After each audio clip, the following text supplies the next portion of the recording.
She's inside, set, ready for racing.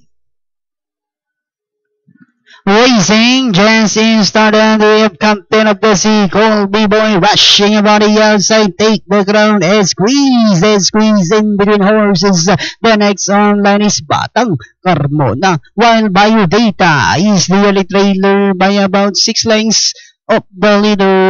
We have Captain of the Sea, says while we followed. If we can take the lead in the early part of the race, enjoying a 2 lengths lead.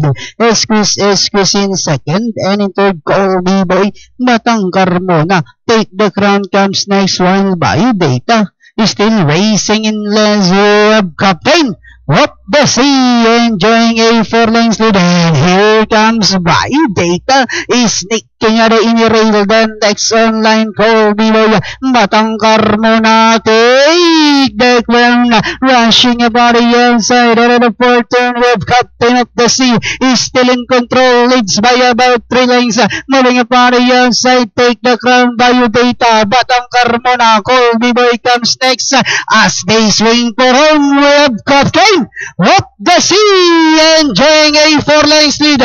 Biodata remains in second, take the crown. Last 100 meters, we have Captain of the Sea now is strides away, and finally Captain of the Sea second, Biodata take the crown. Then comes Colby Boy, Batang Carmona, and Esquis. Alright, par 4 choice number 1, Captain of the Sea, crossing the wire first, Bandarang Tapos, ridden by D.H. Borbe Jr.